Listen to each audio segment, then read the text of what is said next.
The Northman is directed by Robert Eggers. It stars Alexander Skarsgård, Nicole Kidman, Klaus Bang, Anya Taylor-Joy, Ethan Hawke, Bjork, and William Dafoe. This is a Viking tale about a man named Amleth, who was the son of a king. When Amleth was a boy, his father was murdered by his uncle. His uncle kidnaps his mom, takes over the kingdom, and Amleth is basically forced to flee the land. Fast forward to 2 decades later, Amleth is now a Viking who is on a mission to save his mother, kill his uncle, and avenge his father. The Northman was one of my most anticipated movies of 2022. The trailer was absolutely epic, and for a long time, I've wanted to see a great Viking movie. Let's talk about the director, Robert Eggers. Now, The Northman is Robert Eggers' third film. The other two movies he's directed are The Witch and The Lighthouse. I'm in the minority when it comes to those films. I do not think The Witch or The Lighthouse are bad films at all. They're well made and they're very well acted. They're just not my cup of tea. I appreciate them, but I don't love them like the majority of people do. With that said, my expectations for the Northman were very high. And like I said before, I just wanted to see a great epic movie about a Viking because I don't think I've ever seen one. I'm very happy to report that I saw this movie on Friday night in Dolby, and after the movie, I was speechless. The Northman is jaw-dropping, it's unreal, and it's mesmerizing in all the best ways. I can't recommend The Northman enough. You have to see it on the biggest screen possible, and preferably in Dolby.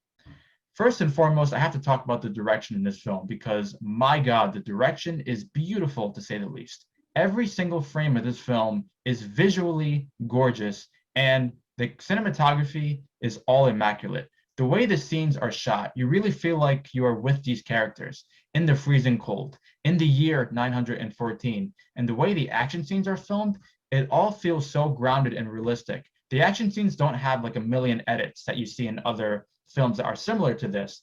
It's all long takes. It's all one take, and you get to see the actors be really tired from swinging all the swords and just really embracing the physicality of it all.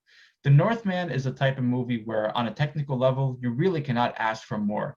The sound design in particular is just off the charts. And the cinematography, like I said, every shot of the mountains, the shots of the snow, and the way the action scenes are filmed, it just all feels so immaculate. And I can't praise that section of the movie enough.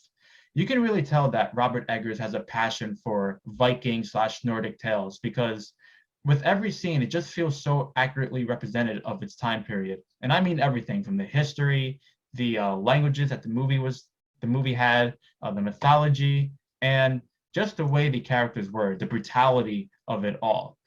The Northman is a type of movie where it has a simple story, but the way it's directed and the way the story is told is really unique and original. It makes it stand out from other Viking uh, properties and other revenge movies that have been made in the past. The Northman has such terrific acting. Let's talk about Alexander Skarsgård, who I've always liked as an actor, and I'm surprised that he doesn't have more leading roles. And hopefully after this movie he will, because in this movie you really feel that he's a Viking. You feel the passion, the rage, the anger, and from an emotional standpoint and from a physicality standpoint, he really knocked it out of the park. In this movie, Alexander Skarsgård is so ripped. And according to Variety.com, they have his training, what he did for training for this movie. He ate every 2 to 3 hours, consumed 3,700 calories per day, and had 6 gym sessions a week for 3 months for his role in The Northman. And I believe all that because he's absolutely ripped in this movie and he just goes all in with his performance. Alexander Skarsgård did such a great job leading this movie. And you have Nicole Kidman, who plays the Queen, also Amleth's mom. And it's hard to really talk about her character without giving anything away, but she really steals the every scene she's in, and it's one of her best performances that she gives in years. She's menacing, she's very smart, and she has a lot of great scenes. One scene in particular with Alexander Skarsgård, that's one of the best scenes of the movie. You also have Klaus Bang, who plays the villain, the uncle, and he does a really good job as the uncle. He's a bastard, and you can't stand him, and he really does a good job playing his character like that. Anya Taylor-Joy, she has a lot of chemistry with Alexander Skarsgård's character. I really like what they did with her in the movie. And initially, it made it seem like she was going to be like a very unimportant character, but as the movie goes on, you get to really see how she impacts the journey, and it really works in all the best ways. And you have other actors like Ethan Hawke, Bjork, and William Dafoe who have minimal roles, but they all do the best they can with the screen time that they have. And the acting is just off the charts in this movie, and the direction is exquisite. And I just thought it was epic. It's an epic cinematic journey that's exquisitely directed. It's important to note that this movie is not nonstop action. There is definitely some fighting scenes, and when they're brutal, they're graphic, they're bloody, and they are impactful. But it mainly is about one man's journey. And I never saw it as uh, a movie that just had filler scenes or it dragged, because the scenes that don't have action and that focus on what he's doing, it's all character building and it all serves a purpose. I do understand though if some people were to watch the movie and felt bored by certain scenes because they might be expecting a nonstop action thrill ride. That's not what this movie is. So I think it's important to know that before, having your expectations a certain way and then being disappointed after. And with all that being said, I'm going to wrap up this review. The Northman is absolutely phenomenal. Phenomenal. It's a work of art.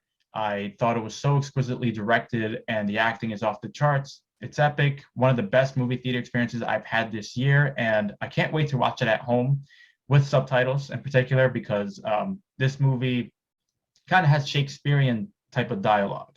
And it's okay because it takes place in the year 914. You're not supposed to be talking perfect English or the English we know as today.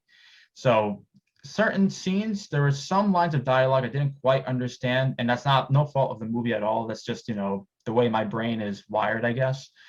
But in any case, one little nitpick I have with this movie is that there's a certain character of character aspect of the main character that I wish they explored a little bit more. But other than that, I don't have any other problems. I'm going to give The Northman a 9.5 out of 10. Definitely see it on the biggest screen if you can. And it is one of my favorite movies of the year. I'm so happy that this is yet another movie to come out in 2022 to surpass my expectations and to just be an overall remarkable film. That is my review of The Northman. Thank you guys so much for watching my review. I hope you guys have enjoyed it and will take it into consideration in regards to checking out The Northman or not. My next review will be for Ozark. So on Friday, Ozark season 4 is going to conclude, and I'm just going to review the whole show. So next weekend, expect a review for that show on my channel. Thank you guys again. Make sure to like the video, subscribe to my channel, and share this video if you want. I'll see you guys next weekend with my review of Ozark. And until then, thank you again. Take care. Have a good one. Bye.